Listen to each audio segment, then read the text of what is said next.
So a fairly sizable and exciting leak from the new Votann rules today. There's a system of judgment tokens, a new psychic called a Grimnir, and a whole load of stratagems, psychic powers and relics.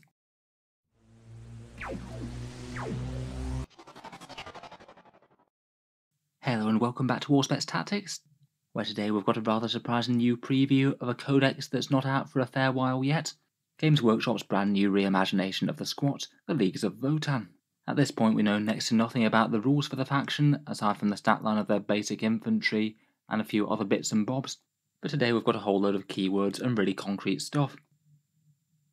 The leak itself is from the Leagues of Votann data cards. My guess will be that these will be the one in whatever launch box the new faction gets, as there's an image of the front of the card box, but it doesn't appear to have the 40k logo in like the generic ones do, so I'm going to guess that these will be the fancy ones that come out in a launch box.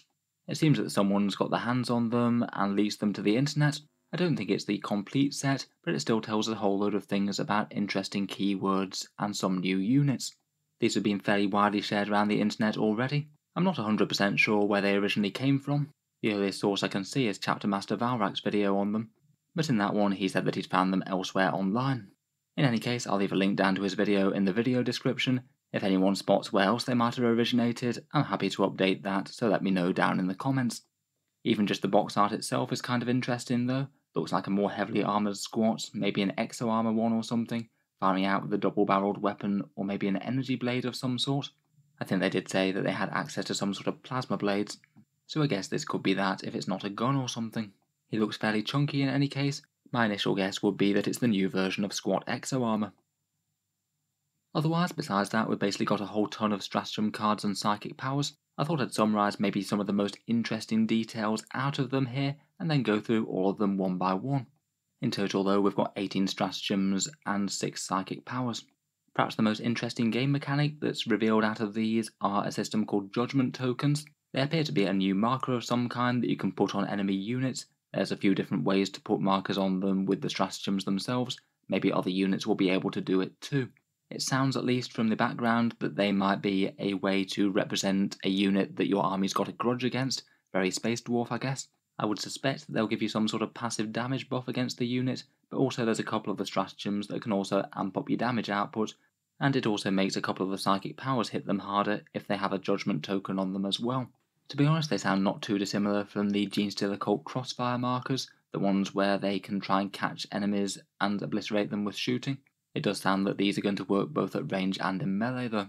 One way to hand them out is for a command point with a searchlight unit, and one stratagem that looks like it might be quite commonly used is a 1 command point one to allow you to re-roll hits rolls with one unit against the enemy with at least one token on. I think it sounds pretty cool, to be honest. Very fluffy to be extra angry at certain units that might have done certain actions in game. Otherwise, for how the army is going to play, a couple of the really useful looking generic stratagems are that you can heroic intervention with any infantry or biker. That means that they'll function a bit similar to the Space Wolves, where unless you want to wind up in melee with them, you can't be standing within 3 inches of them. Having access to that for a single command point on an army-wide basis is pretty big. And also core units are going to be able to fall back and shoot with a command point, so any strategy around just locking them in combat and tying up their shooting won't be quite so good. Next up, there's a bunch of interesting keywords, 3 new ones that I don't think we've even had hinted at yet, all of which sound like they're going to be different units. An interesting one is Grimnir. This one sounds like it's a top level HQ character that can use psychic powers with the Skeenwrought discipline. I don't know if they're just going to be the outright faction commanders, or whether they might be a little bit niche compared with an actual general unit and they do the psychic powers a bit like Space Marine librarians.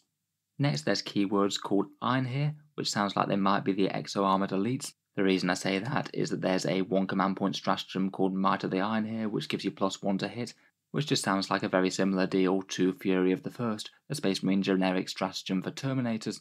I guess I might be barking up the wrong tree there, but it at least sounds pretty plausible. They're also described as elite infantry in the stratagem's flavour text, so it sounds like Einhir are going to be Votann veterans to some extent. Then one of the stratagems mentions a unit called Votann Berserks. Not Berserkers apparently, just Berserks. I kind of fail to see how that's likely to be anything else besides a melee infantry unit of some sort. Again, that's pretty much a classic dwarf archetype that they have with their slayers in fantasy. Not really too surprised to see that recurring here in the Votann. And then we also already knew that Thane were going to be the unit sergeants, but apparently Hezir is going to be a unit leader as well. Maybe that might apply to Hernkin or something, I don't know. Finally, from one of the relic stratagems, we've got a few relic names: the Grey Crest, Grudge's End, the Hearth Fist, and Warp Strike. They're the ones that you can give to sergeants. It sounds like the Hearth Fist will be a relic power fist, and maybe Warp Strike will be another sort of combat weapon of some sort. I can only imagine that a Leagues of Votann power fist that's a relic is going to hit insanely hard indeed. Next up, let's take a look at their psychic powers and move on to all their stratagems. These psychic powers are called the Skeen-wrought powers. That seems to be referencing the clone skeens that they talked about in previous fluff. Sort of subdivisions of different types of kinsmen optimized for certain tasks. They're cast by Grimnir, as I said, who seems like he's going to be a powerful leader. First up, we have Interface Echo, which is Warp Charge 5. This one's a nice simple command point farming one, and it's particularly powerful in that it doesn't count towards the number that you can gain or generate in a turn. So you could potentially even combine this power with a command point farming warlord trait if one does exist in the codex. Very solid. I feel like that's usually going to be worth a cast somewhere in your army. You can't really go wrong with extra command points to turn into extra powerful abilities and swings in game. Next is Fortify, Warp Charge 6 and 12 inches, a seriously nice toughness boost with +1 toughness and a 6-up Feel No Pain. Perhaps going to be maximally useful on really big tough infantry, though I guess we do know that you can take the standard infantry squads in units of 20, so that will make them decently hard to shift with toughness 5 I suppose. Again, seems like a very good one.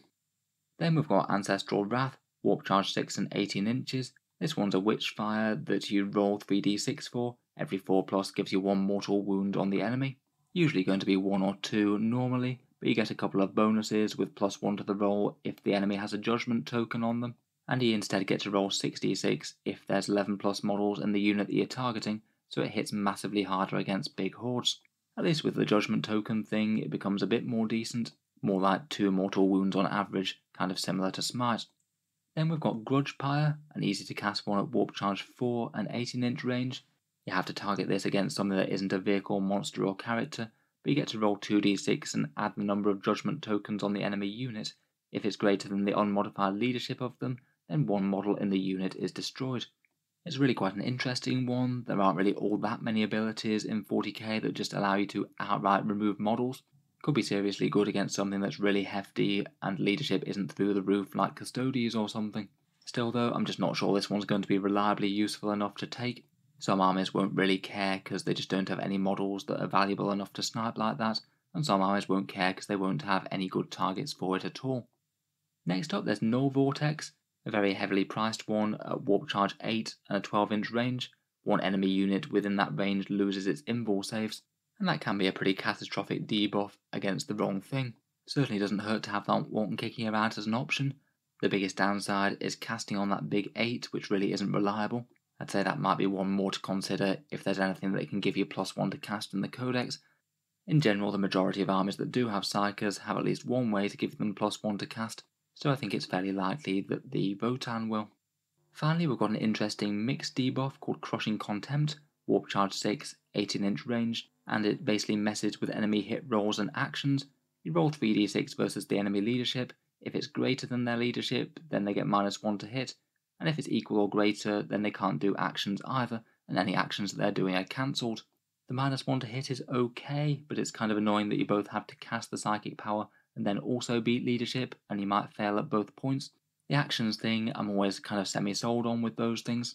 I think it's just not all that common that you're able to interrupt an enemy action or stop it on a unit that happens to be the only one that they could action with. I'm just not really too sold on it being very powerful as a bit of tech that you can actually use to deny your opponent points. Overall though, I think it seems solid enough. The command point one is near auto-include if you just want to include an extra power of any sort. The extra toughness one is very nice. Ancestral Wrath seems okay if you just want to throw more mortal wounds at the enemy. And Null Vortex turning off invuls could really ruin enemy elites. Even if we were just going for the toughness and the command point things, sort of similar to the Tau Ethereals, then it seems like one of those Grimnirs could be pretty handy to have at the heart of the army. Next up we have the Stratagems. First up for 1 CP we have Might of the Einhir. This one's +1 to hit for Einhir units. You can use it both in shooting and fighting, and as I said it seems to be the equivalent of Fury of the First but for squats. Typically big chunky elite units tend to be exactly the sort of thing that you can get good value out of with the extra damage. If the elites do wind up being competitive, I'm sure this will see play. Next up we've got optimised volley for 1 CP, exploding 6s to hit for bolt weapons, with a further extra hit on the target if it happens to be an 11 plus horde. The Votann hit on 3s, so that would be a 25% damage increase. Again, not too bad if big bolt units do wind up being good, and seems like it might well be an auto-use stratagem against big hordes if you happen to encounter them. Next for 2 CP we have Kin Bond. If you've got 2 core units in melee against a single target, then you get to reroll the wound rolls with both of them. 2 CP is a bit pricey, but rerolling wound rolls is amazing. Maybe you could have a seriously dangerous elite unit charge in alongside a unit of chaff, and that could potentially let you get some crazy damage output on the go. For 1 CP we have Hunter's Mark. This one harks back to their targeting systems for their weapons. They sounded just a little bit similar to Tau Markerites perhaps, and this one's a different judgment token buff. If you spend 1 command point against an enemy unit that does have a judgment token on it, then 1 single shooting attack can auto hit. I guess if they have any truly cataclysmic single shot weapons, then that one I suppose could be worth it. Still though, might just be a little bit questionable compared with just command re-rolling the shot if it fails. Next up we have Familial Loyalty. That's the one for Votann infantry or bikers heroically intervening, and as I said it's quite powerful to have that army wide, so your opponent can't guarantee they're not going to wind up in combat if they put units close to yours. For 1 CP there's Light 'em Up. That's one for handing out judgment tokens. Apparently certain Votann units are going to have the Searchlight keyword, and if they manage to shoot an enemy and hit it, then you can grant them 1 judgment token by spending this CP. If they're Searchlights, I guess they might well be mounted on vehicles I suppose, unless we have some sort of strange Votann equivalent of Tau Pathfinders on the go. Next we've got a 1 command point 1 called Luck Has, Need Keeps, Toil Earns. Presumably an ancient Votann saying that Games Workshop have just dreamed up, unless that's harkening back to some squat lore that I've missed. This one's only 1 command point, and it basically just makes your squads into better objective and action doers. You nominate a core infantry unit on an objective at the end of your move phase, and until the start of your next move phase, you get to auto-pass morale. They can't be affected by any rules that allow them to fail actions automatically, and they also get a 6+ feel no pain. I guess if you did have a unit of troops that was just marching up to an objective to do an action on it, and you just wanted them to survive at all cost, then this one seems like it could be a good mixed effects one. For 1 CP we have Mag Riders. A biker unit when it's shot gets -1 to hit, and if the biker unit happens to advance then the foe can't re-roll their hit rolls either.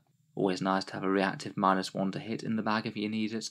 I guess it depends whether or not they can actually advance and be functional as to how often the second part's going to come up.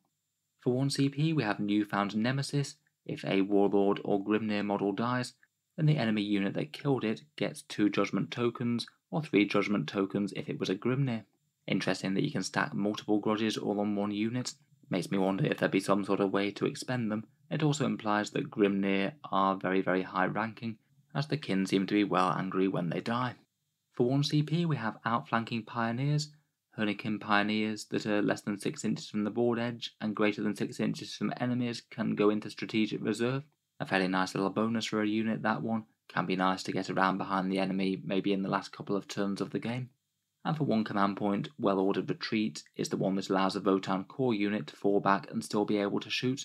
I guess that's a particularly nice one for any gun infantry advancing into the midfield. They don't have to worry about just being locked in combat and unable to fall back and shoot. Maybe a bit like the Abmech, that'll make it a bit more tempting to actually take really big blobs of 20 of them, as you know they're not going to get shot down unless the enemy charges multiple. Next, for 1 CP, Accelerated Response means that any unit with the accelerated keyword advances 12 inches automatically. I guess we'll find out what happens to have the accelerated keyword. I guess it might well apply to the bikes. Otherwise, I suppose it could be bigger vehicles or something like that. I guess we'll see. An auto-advanced 12 inches ability is really handy though. It might depend on just how well they can function after they've advanced, and whether there's anything on the go like advance and shoot or advance and charge. For 1 CP we have Ancestral Sentence. This allows you to reroll hit rolls versus a unit with a judgment token, and you can use it either in shooting or fighting. A fairly powerful damage boost, that one. Just accessing that alone looks like it's a pretty decent incentive to getting judgment tokens on the enemy.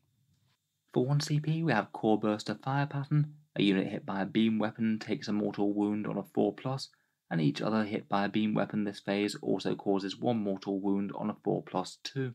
You can get a max of 6 mortal wounds damage per phase with this, quite common with the new mortal wound stratagems, and my guess might be that beam weapons might be fairly hefty anti-tank style shots. If they had any sort of volume going, then they'd be very easy to get to 6 mortal wounds. Kind of cool to know that they've got another class of weaponry in their arsenal though. For 1 CP we've got Cyberstim Infusion, another way of getting reroll hits. This one allows a unit of Votann Berserks to reroll the hit roll in melee. If whatever these Berserkers turn out to be are genuinely threatening in melee, it's hard to imagine how that couldn't be a very decent damage multiplier. Could be particularly potent if they happen to have -1 to hit weaponry. Then finally we've got a bunch of common ones, 1 command point for an extra Warlord trait, Relic, and the Sergeant's class relics. The Sergeant relics were the ones we already mentioned towards the start of the video, a couple of them at least looking like boosted weapons. Overall it's looking like a fairly typical stratagem section, though I'm sure that this won't be the entire extent of the rules. It's certainly impossible to say which ones are going to be the strongest while we don't know the units or their profiles, but there looks like there's a decent amount of solid extra damage dealing stratagems here. Certainly multiple different ways to reroll or hit rolls sounds like it's usually going to be a good thing, and fallback and shoot and heroic intervention applying to most of the army both seems like it would be very powerful. So anyway, an absolute ton of interesting details there. Please let me know what you think down in the comments below, including any fun details or implications that I might have missed. There's really quite a lot going on with new keywords and a few snippets of lore with these. I'll certainly be covering any more news of the Leagues of Votann as and when they come out, so feel free to subscribe to Auspex Tactics if you'd like to see more like this. Certainly looking forward to reviewing any datasheets and the full codex when we get it. Finally, if you have been enjoying all the videos on the channel, I would just like to mention the Auspex Tactics Patreon page, which you can find down in the video description. Channel patrons do get a fair few advantages, seeing certain videos early, regular votes to see what sort of things happen next on the channel, and automatic entry into the regular prize giveaways with a chance to win some really big model kits each month. If any of that sounds good to you, or you'd just like to help support, the link is down in the video description. In any case, an absolutely massive thank you for listening, and I'll hope to see you guys next time.